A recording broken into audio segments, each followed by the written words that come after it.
We're live. Ladies and gentlemen, we are live right now. Really exciting to have such a great crowd already. I have the legendary legend of legends, Diamond from Oppenheimer Ranch.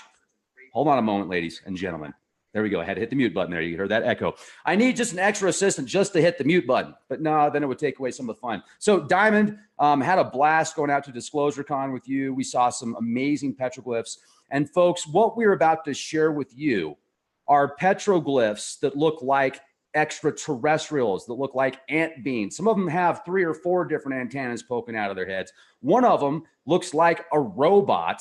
And not only are these things found in New Mexico, they're found in Arizona, they're found in Utah, they're found all over the world. And some of these petroglyphs look like the ancient Sumerian tablets. And some of these petroglyphs have the same images that you can correlate with the Arata civilization, which was prior to the Sumerian civilization. And real quick, ladies and gentlemen, I want to give a huge shout out to Noble Gold Investments. This podcast is brought to you in part by Noble Gold Investments. Do you have a 401 or an IRA? Well, check it out. If you do, if you have stocks and you want to move those into precious metals, you can do so. It's easier than you think. If anything, just get the free books. Click the links, precious metals, awesome opportunity. Even the Anunnaki knew about gold. So, all right, Diamond, it's great to have you on the show. How the heck are you?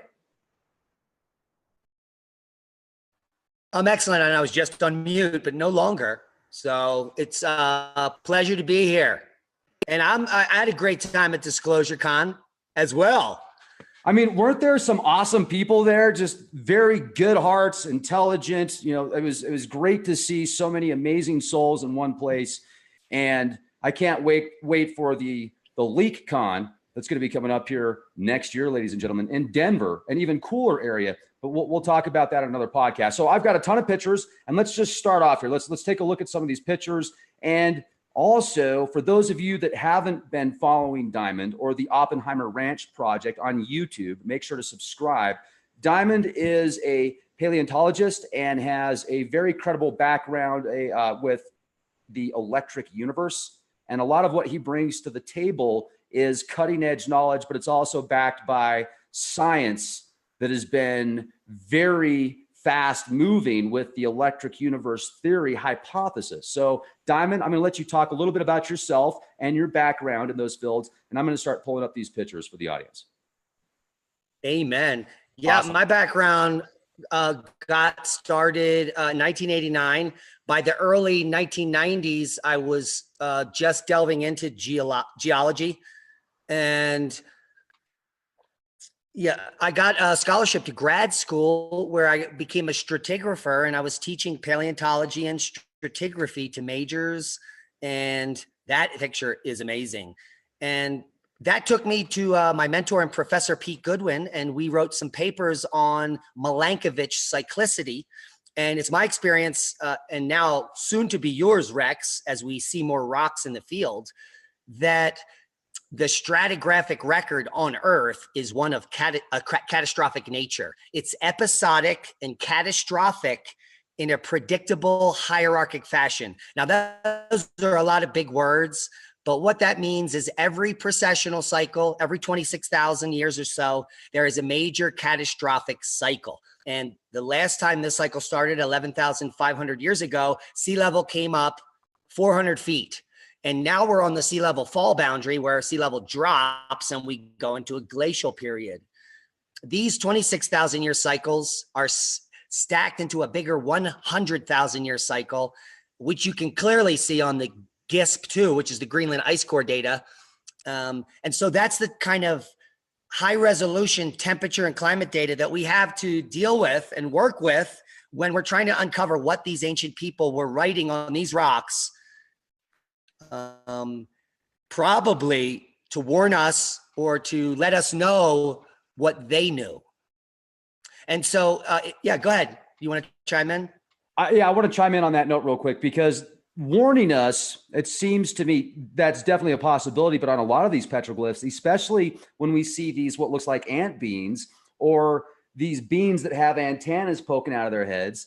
And a lot of times I'm seeing the 6 fingers, 6 toes. You know, you've got newspaper rock in Utah that I've documented, also here in New Mexico, throughout Albuquerque on the outskirts, which like we've talked about before, is crazy that you've got a subdivision next to priceless information of these petroglyphs, which, I mean, this is absolutely priceless. But here's what I just wanted to say. They're oftentimes pointing up, like, hey, look, this is where we come from, the ant beans. And you'll have humans next to them that are smiling. So it's almost as if they came down at a time like we talked about, which could have been, there was a lot of volcanic activity. And let's not forget about how much volcanic activity we were seeing in New Mexico, the rock that was all over the place. And that was fascinating. And then there's that area as well called the Ring of Fire, which there's 17 or 18 dormant volcanoes, but the entire area outside of it, you said it's not really dormant because you can see it's literally rising on a yearly basis, the whole area for miles and miles and miles. So,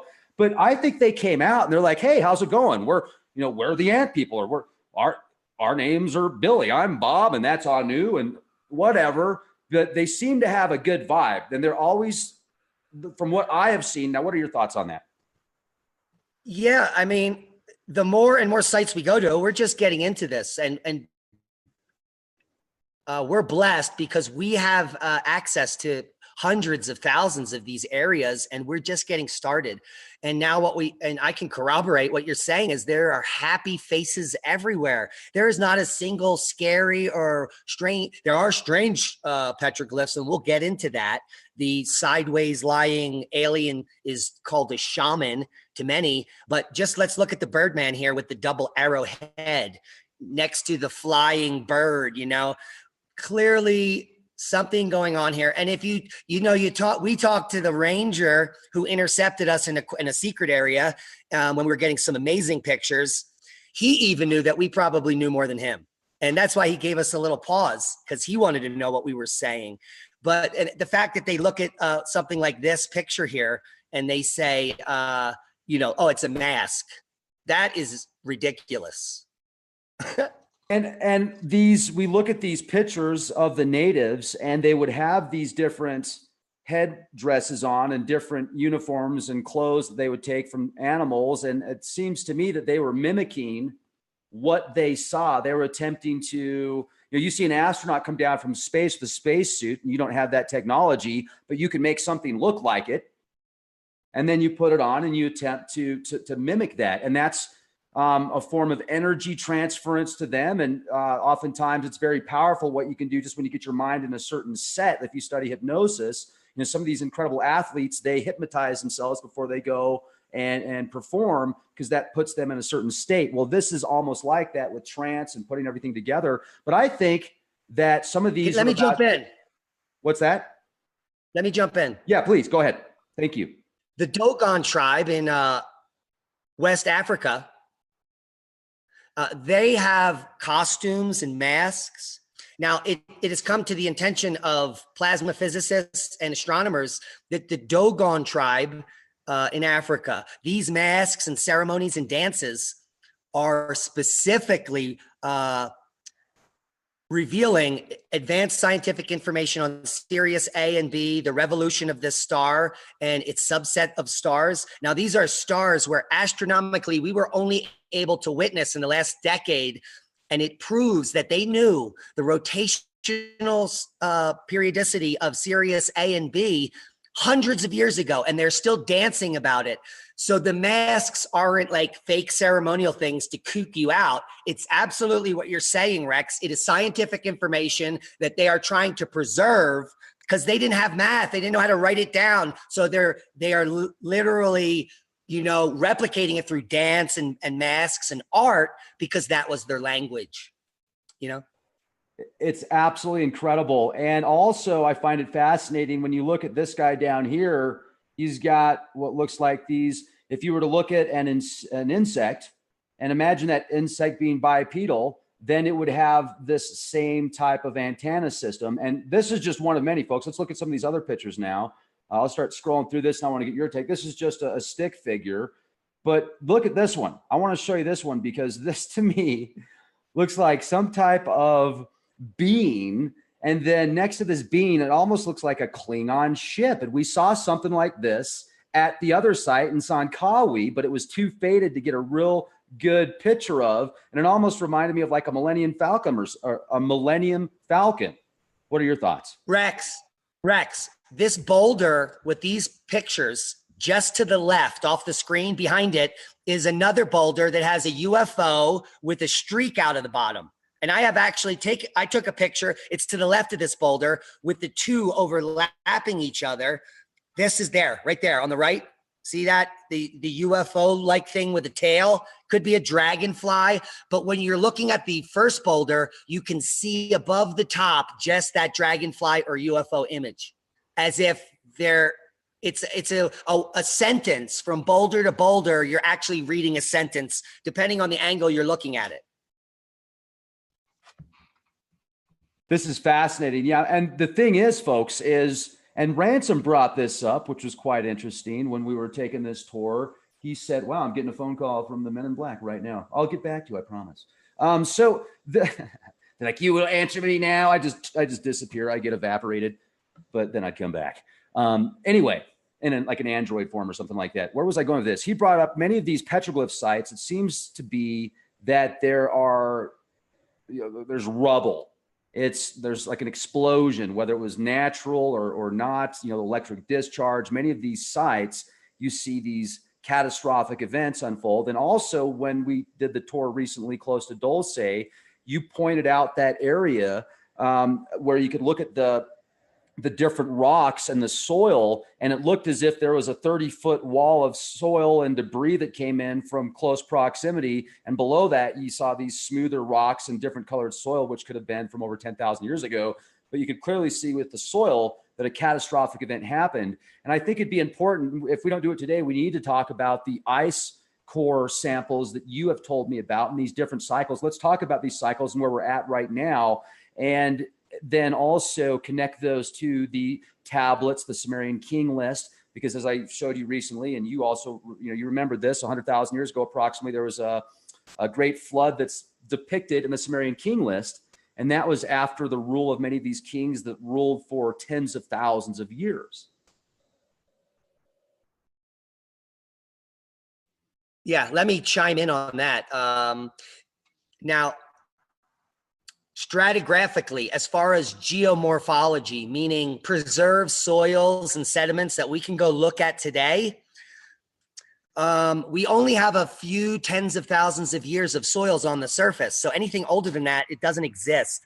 So the flood of 100,000 years ago, I can show you, and we got to do a video on this, in the GISP-2 ice core, it is the most extreme cycle in the last, 400,000 years. About 100,000 years ago, this stuff hit the fan on this planet, and it caused a 15 C shift in temperature in just a few hundred years. It could have been quicker in some areas. So that could be the Sumerian flood. Now, talking since the 11,500 year cosmic event, which caused sea level to rise on Earth, that we've been aware of for 2 decades. Since that time, we have uncovered several other major catastrophic floods worldwide, including what we believe to be the biblical flood around 5,500 years ago. So we have so much cutting edge science. We need to be sharing this information. There are very few people that are funding the sharing of this information. So it's up to us to slowly, together as a group, do what we can to put the pieces together, which I think we're doing quite nicely.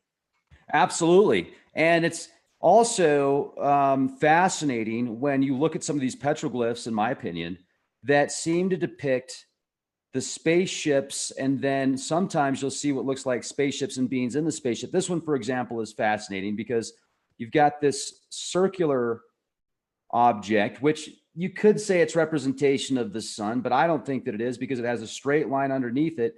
And then it has these, these circular type lines right here. But then to the left of it, you see this guy, this being that has 3 things protruding from his head. Now, whether those are antennae that are mechanical or it's just natural, that's to be speculated. I just find this fascinating. It's like, okay, here we are. We came down from this ship, and this is us right here. This is where we come from. And also, There are many stories and prophecies that are talked about through different native cultures of these beings that come, the cloud people that come down and help humanity.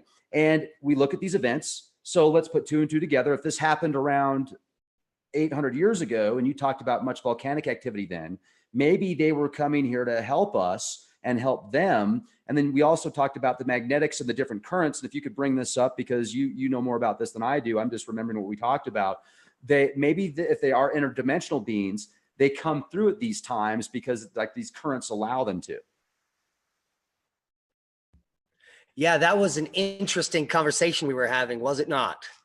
And so geologically, a lot of people say that the volcanoes in this area are dormant, and that couldn't be further from the truth, because the term dormant refers to a volcano that hasn't erupted in over 12,000 years. So if it has erupted in the last 12,000 years, it's not considered dormant. And these cinder cones that we were standing right next to, they're literally 800 yards from that guy, that picture. They were erupting 1,000 years ago. And amazingly enough, shortly after that time, the Chaco and the Anasazi, they're all poof, gone. The Pueblo people were gone from these canyons. But what we're uncovering from talking to local people, you and I were at the Tewa Nation when we were at Sankawi. Those people stuck around till 1500 until the Spanish murdered them all. So some people stayed, but millions disappeared during this volcanic event when these petroglyphs were said to be depicted, as if they were about to jet and they were like, everybody, let's do it. Put your stuff down. We're going. Or, someone gave them guidance to go south and get out of Dodge. So there's definitely something going on. All these petroglyphs were recorded at a very similar time. It's clear they weren't done like every 50 years. They were all put down and then everyone disappeared. And the volcanoes were erupting at the same time. So what was going on? We're just getting to the tip of the iceberg here. Absolutely. This is just the tip of the iceberg. Now, this is where I think I'm getting chills right now, folks. I am literally getting chills right now. And I'm looking at this right here. And before I even say what I see this as, I want to get your thoughts. And Diamond, don't say anything yet because we talked about this. So just a moment. Don't take my glory on this, man. This is a glorious moment for me because, folks, what do you see? Do you see kind of a lion head and a snake body? Well, guess what? If that's a lion head and a snake body, that could be Yaldabaoth, the chief archon that's talked about in the Gnostic texts that were almost completely destroyed by the church that loves us so much. They destroyed these documents, they suppressed them, they hid them, and then they found some in 1940 in a cave in Egypt called the Nag Hammadi Scriptures, and read the secret book of John and read the descriptions of the chief archon, Yaldabaoth. Some people think Yaldabaoth could be Enki. Some people think Yaldabaoth could be Enlil. But if you really do the research, if Yaldabaoth is any of these Anunnaki, I would definitely think that it is Enki. But is it Enki? Or is it a completely different entity? Archon just means ruler. But I think this one right here this one's fascinating. What are your thoughts, Diamond? The legend of legends. Let's just talk about the morphology. You have what is a snake morphology here, which mimics a lightning bolt. So clearly they're not depicting a snake. And then come up to the head. This is a profile to the left, maybe with a mouth and an eye. And this might be hair. What snakes have hair? So this is clearly not a snake. It is something else with a head, a clear head on a electrical snake body, which might be the interpretations of these locals as your Yaldabaoth. Now, if you pan out on the other rock, like a sentence, like we're reading a sentence from right to left, because it seems that they go right to left with the storyline in these places. You go to the left when you read that this creature, look at how scared this person is, no facial expression, arms up, and there's the Archon. So this is like we're reading the ancient Bible of the natives. And also, we were talking about how there are a set of petroglyphs out there that, when translated, are the 10 Commandments, which is not in that location, but it's in New Mexico somewhere, I think. That was quite interesting. So It's just 15 miles south of here. Okay. An ancient Hebrew version of the Ten Commandments, which were discovered in the early 1800s. And everyone says it's a fraud.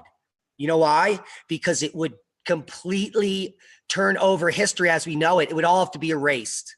That's why that stone is a fraud. Someone came to deface it and they covered it with tar, and a group of Jewish people came and removed the tar, and it's still there. It's an ancient cuneiform Hebrew. We're talking thousands of years old, definitely 1,000 years earlier than the Bible, that was being recorded in this valley. So this information is, has been suppressed.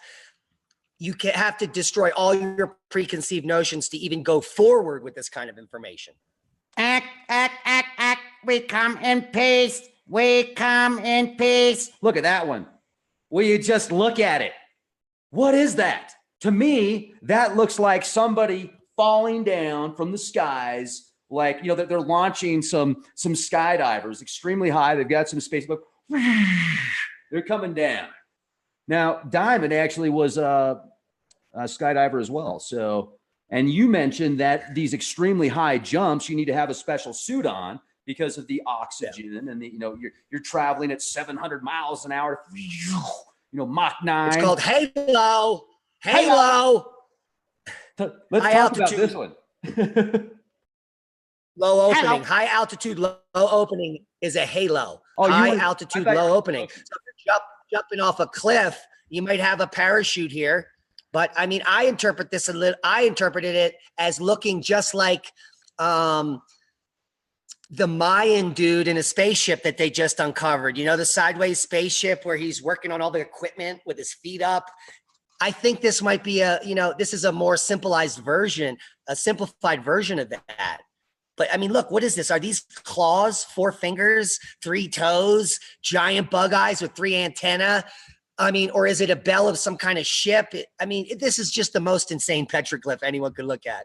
And it's huge. It's like 2 or 3 feet. I mean, you remember how big this one was. And, they made sure that one had its own rock. They didn't add anything around it. That's got its own.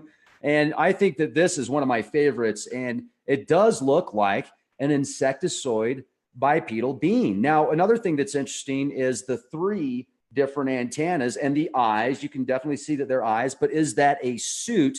But when you also mentioned the 3 toes, the 4 fingers, and then we've got these petroglyphs around the southern states, and I'm sure around the world, but I've seen many in Utah, New Mexico, Arizona, and Colorado of 6 fingers and 6 toes. So here's another thing that I want to bring up, and I was thinking about it earlier. I've interviewed many people in the disclosure movement, and I've interviewed people that have worked for very powerful organizations, that people think kind of have a hand clandestinely in the majority of the major world events. And one person in particular, Daryl Sims, he has a lifetime of research and experiences and abductions and talking to people that have had microchips taken out of their bodies and stuff like that. And he's been a part of those events.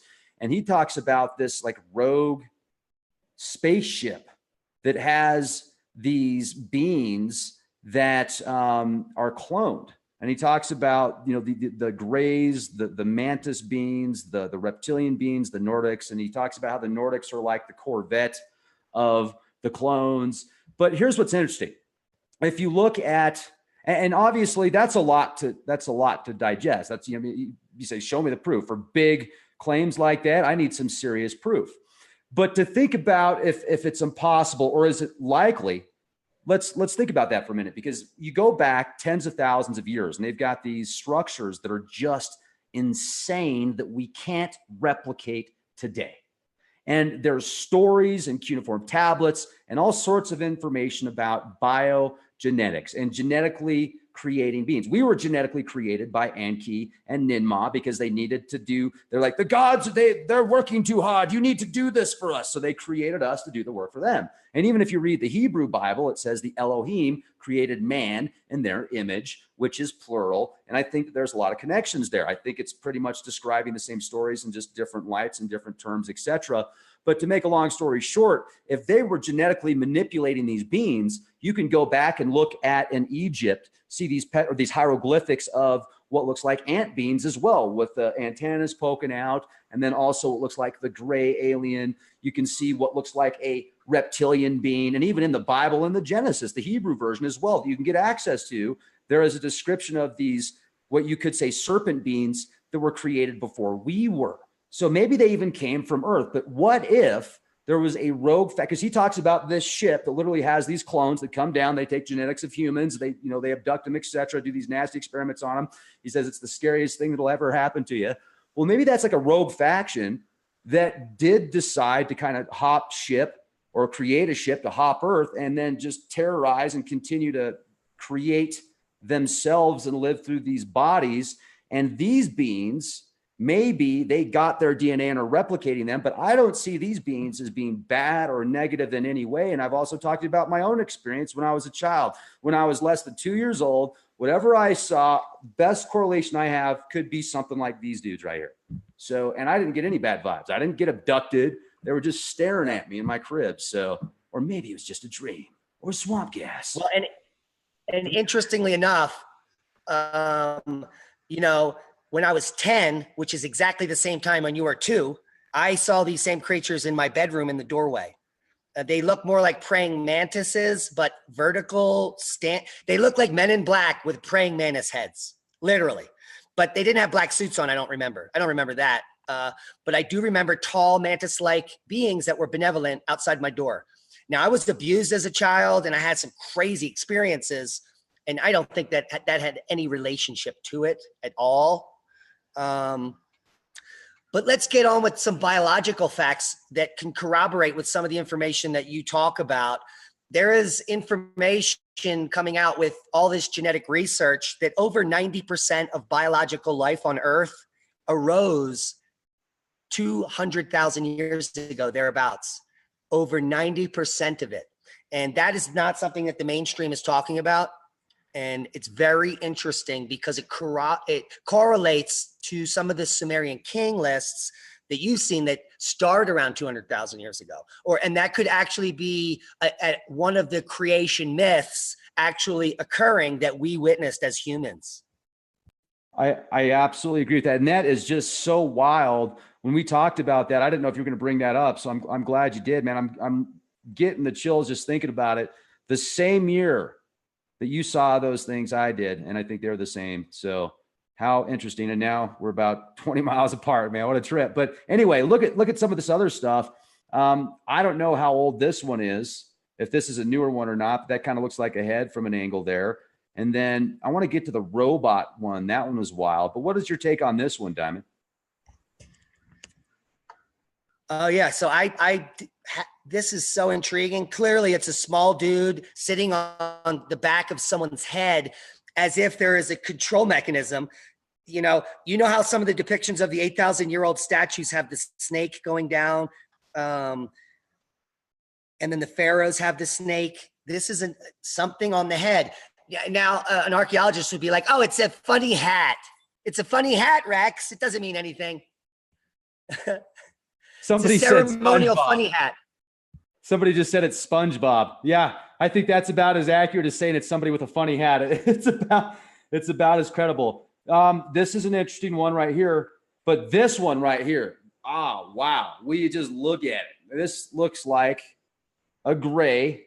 We've seen these before where they've got these masks, but it depicts what I would think of as a gray maybe. And what is this, a turtle? And then you got this snake thing again, and here you've got the phoenix rising, or is it? What are your thoughts on this? The interesting thing, pan out to that mask. Now, this mask is not on a vertical face. This is a crease here, and there's the right half of it is on one angle, and the left half is 90 degrees. on another complete angle. So that mask was on an angle, and it was definitely put there on purpose to show maybe some type of dimensional creature.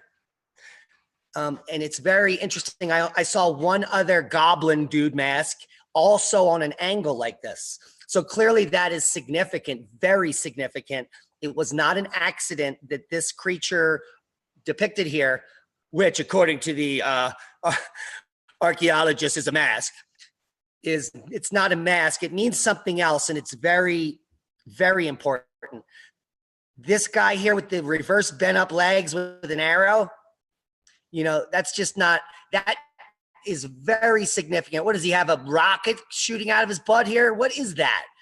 And then the upside down bird, look at it. The bird is looking up, straight up with the beak up. Birds don't fly with their head looking up. That bird next to the snake with his head looking up, that's not normal. No one would depict it that way. It was depicted purposely for some reason that we do not know yet. And if you talk about, look, the amphibian is above the bird looking, the reptile, the turtle. What is the connection? You could easily say genetic modification here. It would be hard to put together, but something's going on. That is a story being depicted. These are all about the same time, and they're happy about it. See, like you said, this one's to the right. And then if you go up here, you've got an interesting looking, you've got this turtle again, but this turtle's packing. You can see right there. I mean, he's hanging low. I never knew turtles had such big packages, but hey, that's definitely a male turtle. And then if you look over here to the right, you've got this strange looking bird, and then Happy Man with monster eyes. He's right there. He's like, and then we'll go over here. So ladies and gentlemen, we just look at it, and then you can see that angle again, the snake man with the hair on top, y'all, the Bayoff from the electric universe coming down from the plasma discharge, and then the phoenix rising, looking at the turtle's package, and then the man with the larger package shooting bows from an arrow or arrows from a bow. It's insane. I mean, it's exciting. And it is. And here's one thing I want to say, because I was also thinking about it, and I was like, well, what's to say 10,000 years from now, somebody comes back and they see all these posters of Thanos, or they see a bunch of posters of Santa Claus. I'll be like, where's Santa Claus and his chip? Where's that sleigh? But it's different, because I think this was their only way to put, literally etch in stone, so people will know throughout history what happened, because it was such a big event, because they didn't have video cameras then. They didn't have a way to record this except for in stone, or if it was on paper or some type of paper or animal skins and stuff like that, it just wouldn't last as long. Yeah, this is literally the story of everything, and it is very terse because it's a pictograph. So when you put a few of these pictographs together, it could mean volumes of information. We have lost the ability to be scientific, diligent, and our perceptions have been twisted because of brainwashing. That's a square, that's a mask. We relate everything to something we know today, and that is unrelatable to these types of cultures. Were not like us, not at all. So us trying to interpret it with our modern eye is stupid, first of all. And you and I think going back into the historical past and using mythology and ancient religions with ancient science is the way it should have always been done. And it's clear to people that listen to people like you and I that is what the truth is. This isn't just a stupid square box. They weren't playing tic-tac-toe. They didn't have time to play tic-tac-toe back then. Everything was on purpose. Yeah, I think this one's fascinating because it almost looks like stairs in a box. And in a minute, I'm going to show this grid pattern, which I just think is... Keep the stairs in the box up. Because at another site here, this same picture has a star over here, another star over here, and a UFO up in the corner. This same exact geometric pattern. I have it pulled up. Is there a way I can share a screen? You can. If you just do screen share, if there, you can go to share and make sure you've got that specific screen opened, and then you'll just go to that screen to share and it will pull that. Yeah. And I'm going to go ahead and turn this off for a moment. And while you're getting that ready, I want to let people know that so many petroglyphs that you will never see are on private land. We met some amazing people, and we're not going to say where they live or who they are, but some amazing people that have access. They've got friends that have land that have these petroglyphs of people climbing ladders and all sorts of just different beings and such. So really interesting what's out there that most people will never even have access to. This is cool too. What do you think of that? I think that's awesome. And that thing looks like it's got some extreme power coming out of it. It's like, you will worship me. Whatever it is, it looks like an insectoid mixture. I mean, then you look it to the left, that almost looks like a ship or something. I think that's fascinating. Where's that at? Those people that invited us to their ranch, this is probably there. And this as well. Now, what's telling on this picture is the dots that depict the antenna. That's not a feather. That's clearly an antenna. And also when we talked about the antennas to people, everybody that we brought it up to, and it wasn't a whole lot of people, but they just seemed really skeptical, like, oh, it's just got to be They seem feathers. mad at us. They're mad at us. Yeah, they got upset. Now look at this power to the side here. It looks like some kind of more dots, like there's some kind of an energy field on the side of his antenna. Do you see the dots to the sides of the antenna in a circle? Like he has a halo of energy above his head, like maybe there was a clear dome over top of his head. Like a robot guy inside of a space suit. Does not compute. Well, it's totally insane. This is a very... Oh, sorry to interrupt, Diamond. I was just going to say, I think that they did have robots that they sent down as well, because we're going to show a picture in a minute outside of Albuquerque of what looks like a robot man. Let me show it now. Are you done with that one? Yeah, I'll stop sharing. Okay. Let me go ahead and show this one now. The robot man. Let's go back to the photos here. Bada bing, bada bang. So that's an interesting one. And then I didn't have that square pulled up, but we'll get to that in another video. We'll compare the two with the star and the UFO on this pattern. Okay. Because I think that has to do with, that's very advanced. It is. Now, these crosses here, what you're seeing are remnants of the Spanish Crusades, I think. And this was their way of offsetting history. Oh, no, Jesus died here. It's not. All this other stuff's just made up. This right here is interesting because you see the spiral. And then you see. Now let's stop right there, Rex. These petroglyphs are extremely ancient. These are probably thousands of years old because they're almost missing. And if you go back to the Spanish one prior, this is an easy way to date petroglyphs, but this is only unique to this area. Go back to the Spanish crosses. You can see that they're white because these have not had time to patina because the desert since 1600 in this region has been extremely dry. And this says that these are within the last 400 or so years, the white ones, which your interpretation of being Spanish is probably spot on. And the people we talked to there were like, yeah, the Spanish were here in 1600. But the spiral, that is the most ancient petroglyph at that entire site, probably. And you can see there's something next to it that's got the same discoloration. To the right, that bean, whatever it is. And then there's some other stuff. This looks like another bean with almost those antennas. Is that another snake right there? And then this looks like another bean, a couple eyes in there. So maybe even antennas poking out. I don't know. But definitely that is incredible. Here's another zoomed in shot. And this almost, is that an H? What is that, Diamond? Right there. You're on mute. Mute. Yeah, the H goes all the way back to Göbekli Tepe. And now we see that on those monoliths from 10,500 years ago. Very significant and ancient. So if that's an H, this is probably a 10,000-year-old petroglyph set.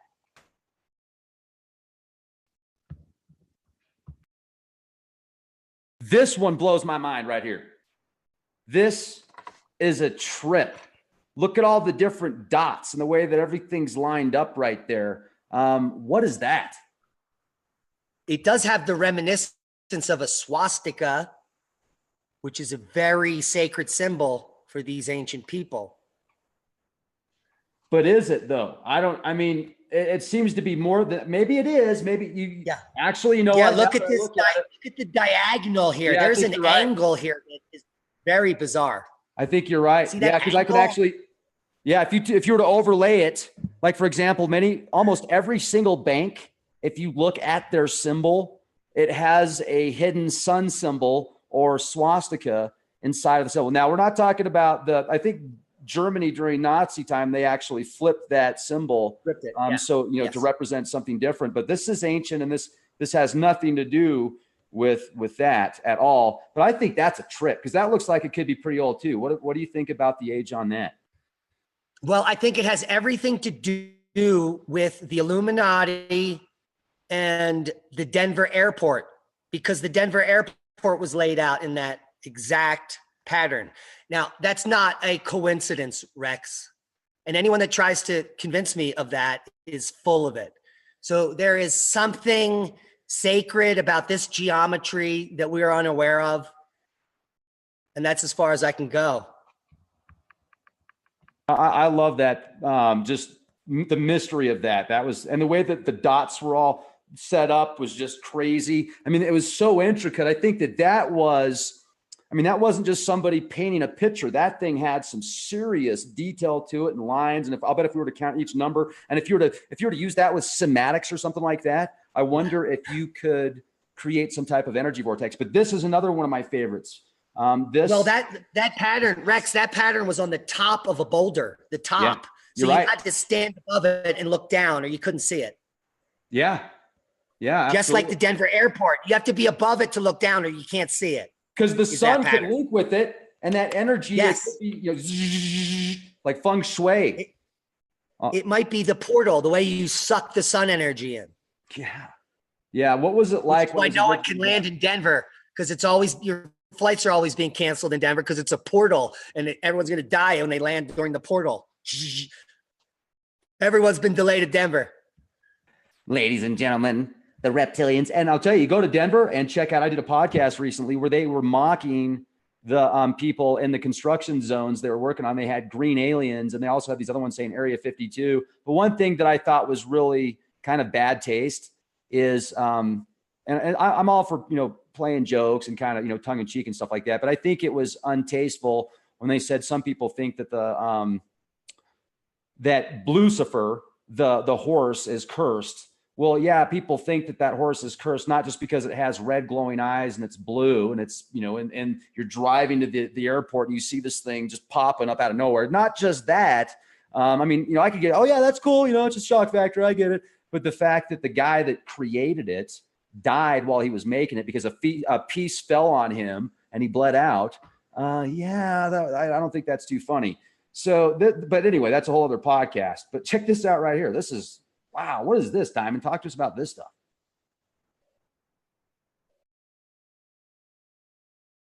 You are on mute. What you're going to see here first on the left is the standard Parat instability figure. A lot of people, this figure on the left here next to the snake, will call that the mother of all animals. And that's what the current consensus on what that symbol means. But back in 2000, early 2000s, Anthony Parat at Los Alamos Laboratories, just nearby these petroglyphs, recreated this exact symbol using high temperature and electricity in a plasma discharge instability pattern, which is now called the Parat instability. And if you tweak the electricity and knobs during that instability, it will rearrange itself into Jacob's ladder, a DNA strand, and almost all of the unexplained petroglyphs worldwide. And the world does not know this. And the reason is because it would change history forever. Because what it means is that we have a link to what these ancients were trying to tell us, and we are not spending a single penny on uncovering what they were trying to say. It's so clear that they were looking up in the sky and they saw this plasma discharge that it's almost science fact at this point. But less than 5% of the mainstream will believe it. Now, if you look at the rest of this rock, pan back out, there was a whole story on this rock that they erased. Someone came and scratched out this whole rock and put a new story on top. Past the turtle, there were people figures here that got scraped off. And then your scary god, the Archon, was put over top of the story. So that snake-headed person is covering up a whole other story beneath it that they covered up. So this is hundreds of years of stories being, and there is the cover up right there, the snake with the head covering up the truth, just like they're doing today to each and every one of us. They were doing it back then. And it's because they love us so much, Diamond. It's for, it's only because they love us and they have our best interest at heart. They need to keep us ignorant and calcify our pineal glands and inject us with mercury and thimerosal and, feed us full of glyphosate. GMOs. It's only because they love us. But this one right here, they love us so much. But check this one out. Wait, just look at it. What the heck is this? Diamond? It looks like a train of animals that are holding each other's tail to snout, maybe elephants walking along, or bison or mammoth walking along and then falling off a cliff at the end, which would be how ancient people harvested megalithic creatures. The Clovis people, the way they harvested these mammoths was to find a cliff area and they would run them off the edge. And then that way, there's no way a human could kill a mammoth. It would take thousands of stakes. So what they did is they scared these animals in herds off of cliffs, and then they spent months processing the meat at the bottom. And if this, in fact, is depicting that, these people are talking about things that happened 15,000 years ago at this exact same spot. That's a great theory right there. Yeah, I like that. This one right here. Okay, so this is another one, and you can see that that's just right below it.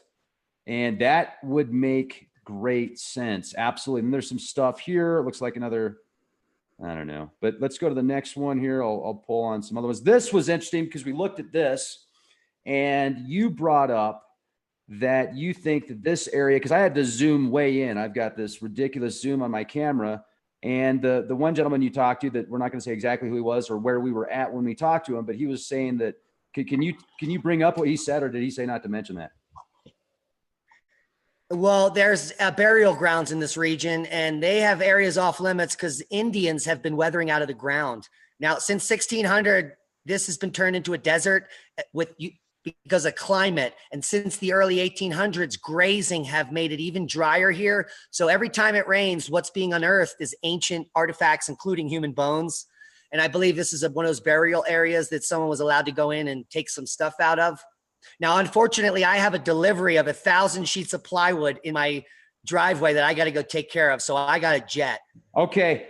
Thanks, man. I'll talk to you later. I'll finish this up. Really appreciate you. It was a pleasure. And let's pick this up where we left off. Yes. And if you'd send me the link to where you got those pictures so I could put them in the video description box, that way people have access to those. I really appreciate it, sir. Thank you so much. Yeah. Thanks for the offer. Be well. Right on. You're a legend. Legendary legend, a legend of legends. Ladies and gentlemen, Diamond from Oppenheimer Ranch. He just needs to turn off his video now. And yeah, Diamond, don't forget to turn off your video. Can you do that? Stop video. Hit boot. All right, how do I'm going to see if I can just kick you out of here then. Yeah, he's out of here. All right. So, ladies and gentlemen, how the heck are you? Come here often. So, I'm reading through the chat and there's a couple people that seem to question this. Somebody said, yeah, I like Rex's show, but I expected more. I read somebody said Rex is a tool, and I appreciate your opinions. I've been called much worse, but what do you mean by that?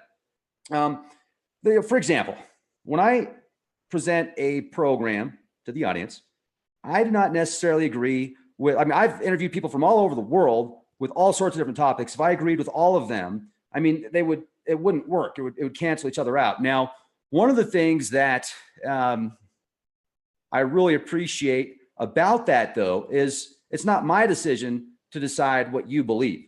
You know, I want to give you the opportunity to find out what you believe. If this resonates with you, great. If it doesn't, that's cool too. For me, it resonates with me. What we're talking about with these events and these petroglyphs, these are the best theories that I can come up with right now. And some of these synchronicities that Diamond has, especially the seeing those beings the same year, that's just too far out for me. And then when he brought up how they look kind of like praying mantises, that is just so spot on. When I saw that statue of what looked like a praying mantis from Göbekli Tepe holding a baby in front of him, that kind of triggered something in my mind that really brought back more memories from when I was just a little toddler.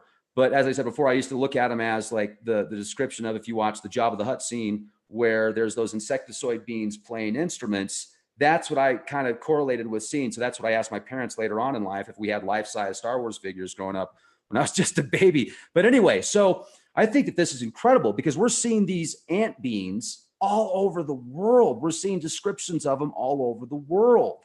And the 6 fingers, the 6 toes, the possibility of the electric universe being these, you know, crazy electric discharges that created many of these, like the Grand Canyon as a perfect example, not being created from a river that's just slowly deteriorating the ground underneath it. No, we're talking these discharge events that probably happened when Venus got captured in this gravitational matrix. And then that was looked at as Planet X before in the past. You look at these soil samples, we're going to do a show and look at the ice core data showing these cycles and these cataclysmic events, and also the time that we're in now, which Diamond forgot to mention, is there's like 4 different cycles that we're in right now that could be catastrophic. Now, with the nuclear reactors and the Earth's energy grid being as important to stay secure as possible without having a Walking Dead type scenario, and I'm exaggerating about that. I don't know if you'd see zombies, but you'd certainly see people that would probably want to be zombies because of all of the aftermath of just, you know, radioactive isotopes and radiation that's just splattering throughout the atmosphere in the world. If these nuclear reactors go into meltdown and can't keep the temperature at a specific level, these rods get too hot, and you know, they've got a couple weeks worth of diesel fuel or so to back these up if they lose power. But what happens if these lose power for long periods of time? So a catastrophic event combined with what we've done to the planet could be a really serious situation of, you know, close to Armageddon, something that would be really close to a reset situation. And I don't know how many people would make it through something like that. I mean, people freak out when they can't get gasoline for a couple of days. And that just happened recently in Texas. People, you know, a couple years ago, about a year or so ago, people couldn't get gas for a couple of days in Texas in some areas, and they freaked out.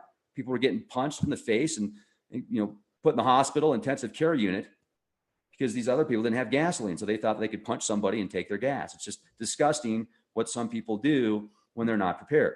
So I just can't even imagine what happens if there's a Carrington type event with the magnetosphere being as weak as it is right now, with where the planet is in conjunction with the sun and the oxymoron term grand solar minimum. We're certainly in amazing times. Maybe these beings show up at certain times to help humanity. And we were also talking about, are there, you know, certain positions through the universe that have authority to protect this planet? And then if there's other entities that try and interfere with the natural order, then they stop it right away. But what if these entities have figured out a way to manipulate humanity through their own desires, like whispering, like you've seen the film Wonder Woman, where the god of war is whispering in these generals' ears to create these weapons of mass destruction and blow things up. And it feeds these entities while it's destroying humanity.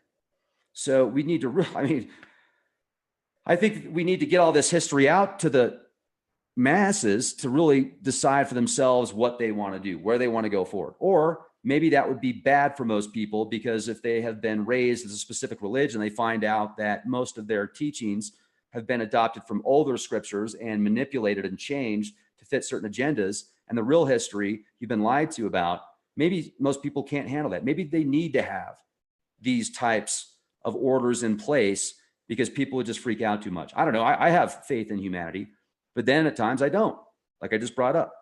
I will say this though, if there were more people like you that watch the program and watch other alternative programs, or don't watch any programs, but want to help humanity, everybody that I met at Disclosure Con was awesome. I mean, the energy was amazing. I met some of the nicest people in the world that would help you out in any way that they could.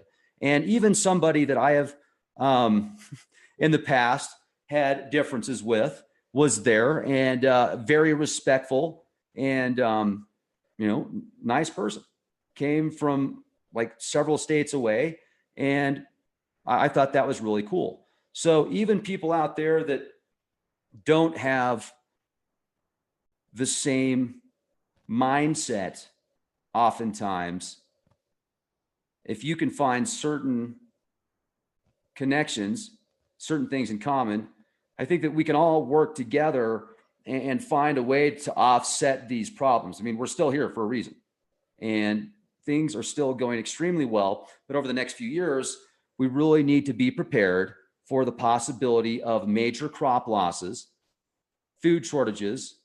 And if you look at some of these cycles with the markets, how long are these markets going to continue to move up the way that they are? I mean, things are great right now, but where are they going to be 3-4 years from now? And it's interesting how some of these cycles connect with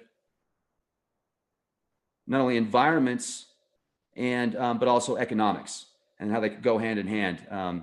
David Dubine, who was on the show recently, very intelligent man. He's been researching the Grand Solar Minimum. He keeps tracks of crops, etc. And are there going to be crop losses in certain areas? And it's not looking good. It's not looking good. So that could be changed in an instant, though, if people could start being more self-independent, more in control, like Diamond as an example. I met some amazing people that are homesteading and living off the grid, similar to Diamond in Arizona. And hopefully we'll have an opportunity to see them again. There's people that are doing that now, which is okay. If you're at that level, and most people are at that level, creating enough energy and food and resources to self-sustain, and then you can trade with other networks. You can create these really cool micro communities, and you don't need to rely on getting something from overseas that takes a lot of energy and pollution and crap just to get here. And then who knows what's in it? You know where it's coming from. I had some raw goat milk the other day that was just insane. It was delicious. I had never had milk that good in my life. Good luck finding that. No, you got to go to the store and pick yourself up some irradiated milk that's inside of a plastic container that's probably got bisphenol A in it. And a lot of the milk you get, even the organic stuff, I don't know. I'm divagating, folks. I'm digressing. But I do want to show you another picture here. Let me see if I can find this real quick, because there was another picture out there that was one of my favorites. Let me see if it finally showed up here in my email. Are you serious? I haven't got it yet. Let me see here. It's ridiculous. Absolutely ridiculous. All right, I can show it to you on my phone.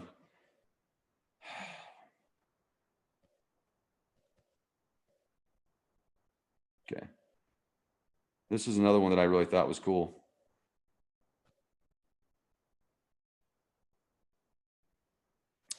The significance of this is the Birdman. This one shows the bird on top of the person in the center. And there's a real tall person next to him.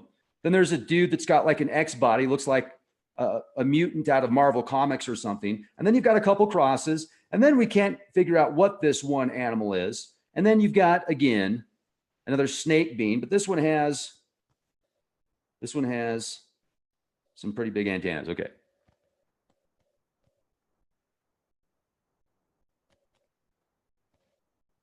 We just look at it.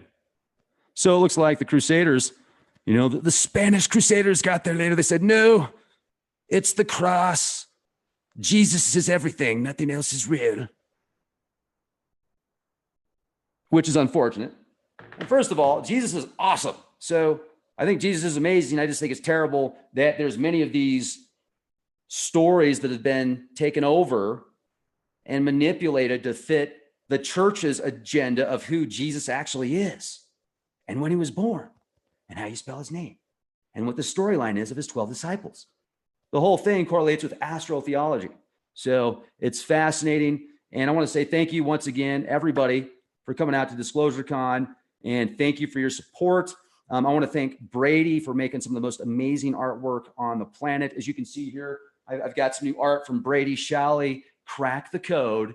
And I've got the new Tron piece, which is one of my favorite pieces now. You can see it's not Tron, but it's inspired by Tron with, hey, who's that? Who's that cool guy right there? I know that guy. But then Dylan Monroe, this gentleman is a fascinating artist. He's also a clothes designer. He was on the show recently where he did the QWeb Deep State Mapping Project. And I certainly think that he has some incredible talent. And I was able to get his piece. That's the map of Baal. That's the map of Baal that he did. And he even, drew all the little angels and everything in there. And just look at the intricacy of that.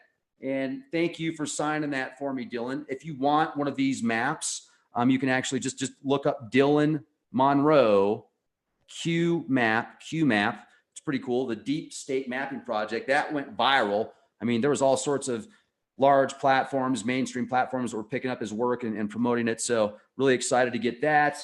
And what else we got? As far as art goes, anything else new? Yeah. So then also I have a friend in France that lives off the land. He's a great artist. He sent me that piece. So I think his name's Giski. I hope I said that properly. Giski. Probably said that wrong. That's how it's spelled. But I haven't had a chance to talk to him yet. He's going to come on the show and talk about his life and what he does off the grid. He sent me that piece. So that's pretty cool. And hopefully I'll get an art gallery set up here soon, folks. Hey, we got Diamond back in the house. Diamond, are you there? Yeah, you're back. What do you got? I'm going to bring Diamond back in the house. So, all right, here we go. Promote the panelist.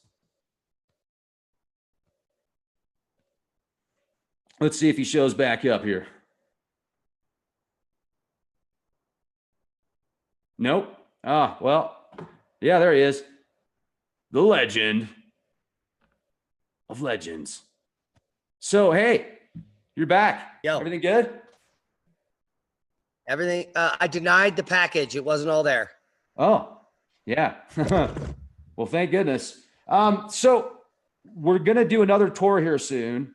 And I'm hoping, can you show that picture of the reptilian statue, or do you want to hold off on that for another podcast? The one that your friend sent you from New Mexico? Let me see if I can locate it real quick here. Okay. If you can't, we can do it another time. That's fine. But that, I got it. You got it? Looks Yeah. to me like the ancient stuff that we've seen around the world, these reptilian beings. It's very interesting. All right. So you're going to pull it up? Nice. Yeah, it's going to take a second. Okay, that's fine. Now, what was your favorite speaker at the event? The conspiracy, Mike Barra at the end. Mhm. I like what he was saying. And, I just like the fact that people allow us to interact with them in a way that they're real humans. And, you were kind of shocked. You're shocked by the way I put these people on the spot, but I'm shocked by the way that they're not offended. So just a great bunch of people seeking the truth. And not a lot of frauds and charlatans, but there were some questionable people there. But all in all, just a great event. Nobody stood out. The whole event stood out. Yeah, the whole event stood out, and the people really the energy there was great. I had a fun time. The area is nice, and I can't wait till we have an opportunity to do the LeetCon next year. But okay? This is the top secret one. Boom! Boom! Just look at it. That's Now, incredible. Look, okay, now let me tell you something, Rex. Let me tell you something about that. Can you zoom in a little bit on that? Okay, and please do. This is blowing my mind right now. My mind is blown. What they say when you walk in with the guide here is that's nothing. That's nothing. There's nothing over there to see. He's sitting in a throne. Here's the side view, and there's definitely from the side view here a ponytail, as we see in all of these. It could be the snake on the back. Do you see the back picture here? Are you seeing this one? I'm just seeing the one that you got pulled up at the statue, the first one. How do I get to this other share? Pull up that screen specifically and then just hit share again, and then you'll share that screen because it'll show you your options. Okay. Now, I'm also going to get the here's the side view, and you could see clearly the ponytail in the back. Yeah, zoom in on that if you can. And the eye and the mouth and the shoulder, and you could see a clear ponytail in the rear here. And there's something missing on the top. I wish I knew what that was. Yeah, I'm looking for this one that I shared with you recently that looks so similar to that. That is looks like a reptilian samurai. He's got the samurai gear, a sword, and he's definitely a reptilian being. But that is off the hook. Statue. How old do you think that thing could be? Well, it would have to be antediluvian. So that's before the catastrophe. And the people in this area, this is in the Bandelier region near Sankawi. The people there, if you ask the natives, they say that they weren't the first ones there. The natives that lived there for the last 10,000 years will tell you they moved back here and then they put up those walls and lived in the canyons at Bandelier. The Tewa people were the original people, and they were probably not dark-skinned. Now, and some even say they're related. Some of the Tewa say that there is an Asian connection, which is mind-blowing because that picture of the lizard samurai is Asian. The one that you're trying to find? I found it. Have you found it? It's on. Now, is your friend's website megaliths.org? Yes. Okay, well, guess what? Your friend's got this on her site. Let me pull this up real quick, and I'm going to share this with you. So I'll stop the share. Yeah. Check this out, ladies and gentlemen. We just look at it. Same guy. It's the same dude. And the same ponytail. That's the ponytail. Wow. That is the ponytail present. That's the ponytail. Or maybe it's his suit of armor. We just look at it. So could you imagine what it would be like back in the day? You're hanging out. It's like Futurama, but thousands of years ago. If you ever watched that cartoon where they got reptilian beings, they got all these different. So what makes us so special? Well, now we're in a very interesting situation because, we've talked about this many times before. You would think with the universe being as big as it is, that we would see so much life just showing up, landing in your front yard saying, "Hi, I'm Bob. I come from planet." And you'd be like, "Hi, nice to meet you, Bob. I'm Diamond." And you could have a great conversation, but we don't see it. And the little stuff we do see, you could say, "Oh, it's the governments," or "Oh, it's interdimensionals," or the demons, or whatever. But I just think that maybe that would explain more even this like matrix scenario, being in a simulation, and quantum physics describes that. What are your thoughts? Yeah, absolutely. Or more importantly, maybe back 100,000 years ago, this antediluvian civilization, as described in the Vedas, reached a golden age and was able to rip apart the three-dimensional veil that we live in and live in the higher dimensions. And they can just interface with us at certain times because there are higher realms and we are not in them.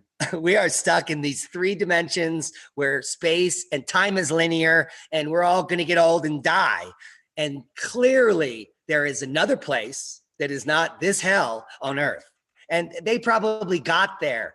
and they have limited access to us and maybe all of the advanced creatures, because we're like so dumb. We just, learned how to make stuff in the last few hundred years that's electronic. We're not superior in any way. We're just at the beginning of thinking we're superior. Give us another 100,000 years and we would know that what we were doing was wrong. We're destroying the planet and so on and so forth. These cultures, if the universe is infinite, could have reached a level that we are incapable of understanding at all. And I think that you're onto it. The matrix part is part of it. We are stuck in the lower realms now, and we're just learning. Our consciousness is untapping the higher realms, and we're feeling it for the first time. And as the Vedas suggest, I think as time moves forward, amazing things happen to hominids, humans. We're very important, and I really don't know why. And we talked about this also. Maybe there was one point where we were, well, we'll get into this on another podcast. I think that needs an entire podcast in of itself.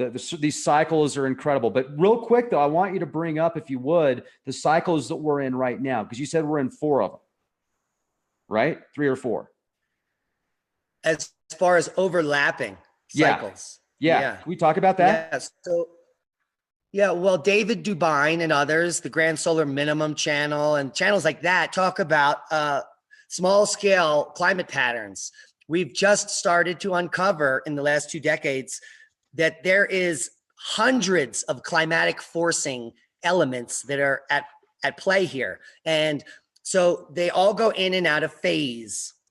Now, the major pattern that we see from the ice core data is a 100,000 year and a precessional signal. That is the major force driving the glaciation in our recent past, the last 500,000 years. It has been the Milankovitch type cyclicity. And now that is based on orbital dynamics. So these are big scale cycles. And we happen to be right on the end of the interglacial, which is one of the big scale. It's the middle of the precessional cycle where glaciation begins. This exact time happened 26,000 years ago, which is the length of the precessional cycle. So exactly 26,500 years ago was the onset of the Wisconsinian glaciation. And now we are there today, which is the onset of the new glaciation. And 11,500 years ago was the abrupt end of that glaciation, which we call the Great Flood, which killed 80% of all megafauna on land, probably due to a huge tsunami and other catastrophes like the burning of all boreal forests in the Northern Hemisphere. But the point we're sitting on today is a major glacial flexure point.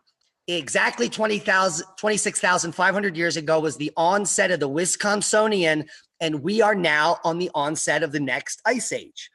Now, that drop-off takes up to 1,400 years. So it's not going to quickly glaciers everywhere. That will not happen in our lifetime.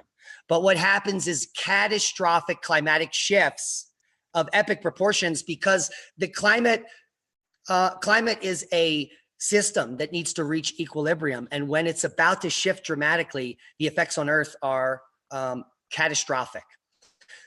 So the reason we've been convinced that the world is fine and quiet is because we just came off of an 11,000 year period of quiescence. So there's 2 quiet periods, one of glacial and one of warm, and in between all hell breaks loose. And we're at the all hell breaks loose, which is also overlapping with a magnetic reversal, which in the geologic past is related to mass extinction. It's also related to massive quantities of cosmic debris raining down on our planet. Typically there's a few thousand tons of cosmic dust on Earth.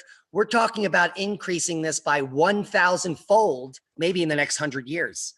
So we're in an unprecedented time. But the amazing thing is that we know geologically that humans have made it through dozens of these major catastrophes that's resetting humanity again and again and again. So we're going to make it through, but we may witness some amazing changes in just the next few decades. I mean, completely life-changing as far as how life is going on the planet now. It's going to be much different in the near future. Guaranteed.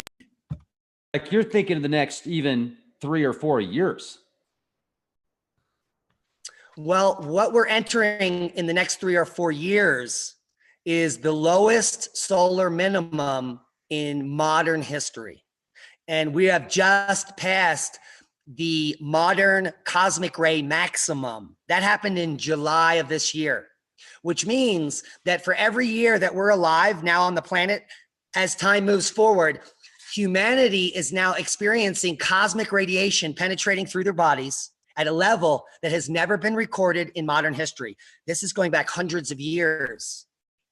And what happens in these high cosmic ray flux periods that we know of from the stratigraphic record is that there are mass extinctions and there are massive explosions of life simultaneously. So while these cosmic rays enter Earth, species die off, probably due to major catastrophe. And what takes their place are those species that could make it, usually 10 or 20%, and a whole new plethora of new species. So it's a time of destruction as well as rebirth. But what I don't think we know as a species is what the effects these cosmic rays are going to have on us, because they pass right through us. They always have been. And now they're going to pass through us in even greater amounts. And we know that cosmic rays cause mutation.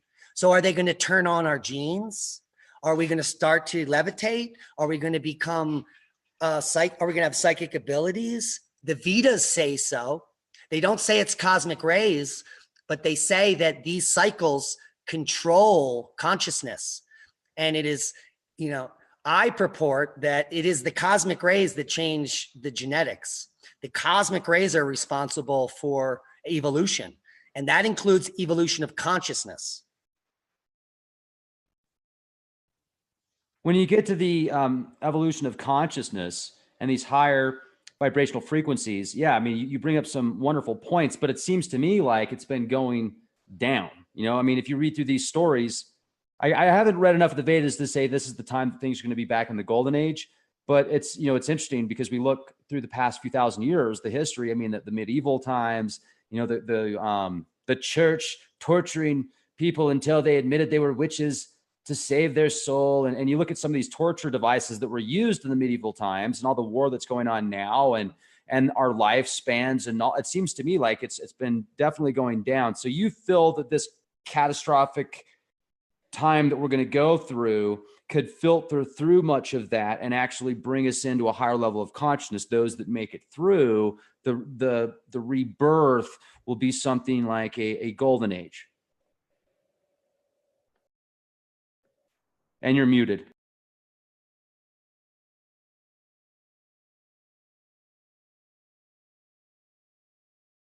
Okay. Do we have the screen shared?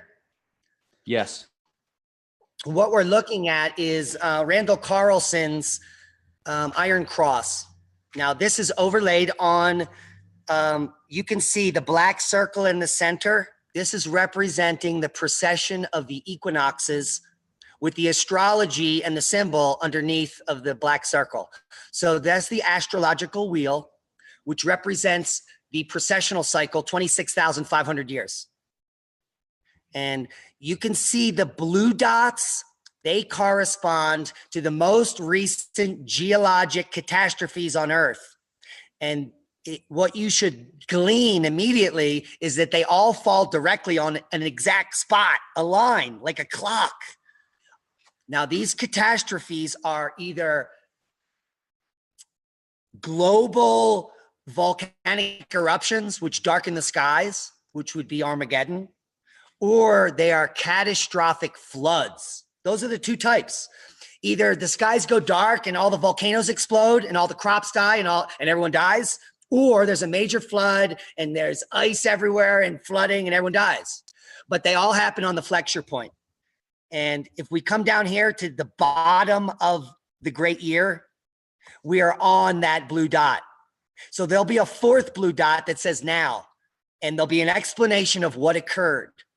Now, what occurred exactly 26,100 years ago was the onset of the last ice age. I'm a paleoclimatologist, and I'm going to tell you that for all of geologic time, at this point is when we go into an ice age. We never haven't in the last 500,000. So the odds of us not going into an ice age starting now is 0 based on the data for the last 500,000 years. Now, the public has been duped that global warming is going to save us. But unfortunately, this is a cosmic event, and humanity is merely a smear of parasites on the surface of this globe.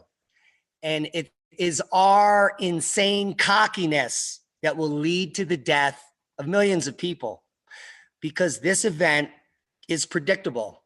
And if you can't see the predictability of this major catastrophe with this graphic, then you're simply blind. This is the most significant graphic put together in the last 10 years.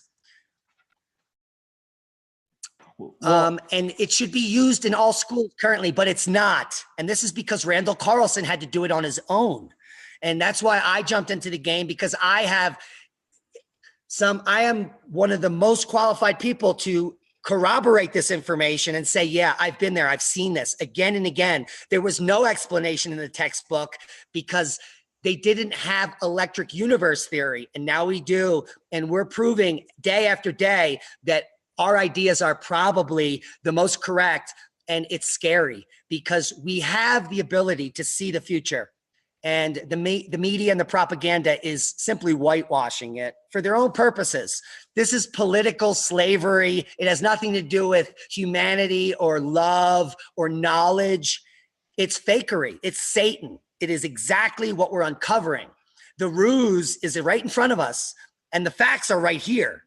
These are the facts. This graphic of the great year is the facts of catastrophe on our earth that's episodic and periodic, and we are on one of those lines. So humanity should be very worried. I'm not, because I'm prepared. I mean, I can grow food. If the grid shuts down, I can make electricity. I have water. But who doesn't have that? Everyone. The majority, 99% is not ready. They're going to wait for someone to save them. No one's coming if it's all off forever.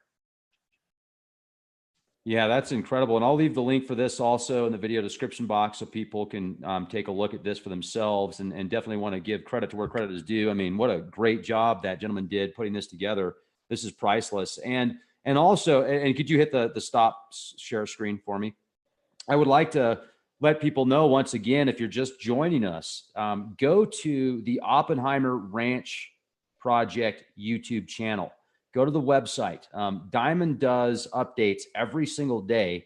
Even when he's out until 2 o'clock in the morning, he'll make sure to do an update at 3 o'clock in the morning and get it done, and brings this information with the grand solar minimum, this extreme weather. I bring up a lot of stuff on weather also. If you're looking for a really scientific approach to the data and some of this cutting edge information that seems to be new, but it's ancient, the electric universe. And that makes just so much sense. Everything breaks down to frequency. Everything breaks down to some type of electronic frequency. So even your DNA breaks down to dual binary code. The electric universe is fascinating. And Diamond, let's do this again. Yeah, let's do it again. I am a robot. Oh, we showed the robot. Did we show the robot pic? I don't know. Oh, folks, did we show this robot pic? This is insane. Do you have one? The robot pic on your? Let me get it. No, I have hundreds of pics. Well, the robot pic, the one that we just took. Yeah. Where is this? I don't think I had it on my. Yeah, I think I had it. I was running low on battery or something, so I ended up. Let me find it on my phone. Yeah, this is crazy. That robot pic was wild. So I got it. You got it. Okay, let's see it. Let me share it. Hold on. All right. That was one of my favorites. Would you just look at it? Would you look at it? That's it. Boom. What in the world is that? What is that? That looks like a robot from Lost in Space. Danger, Will Robinson, danger, danger. And then like bird looking things. With a flying bird in between. So the robot flies up and becomes the Thunderbird, or the Thunderbird flies up to the robot. Insane.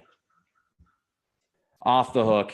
All right, folks. Well, definitely check out the Oppenheimer Ranch Project. Also, if you haven't subscribed yet, subscribe to the Leak Project YouTube channel. And if you go to leakproject.com, you get access to exclusive content.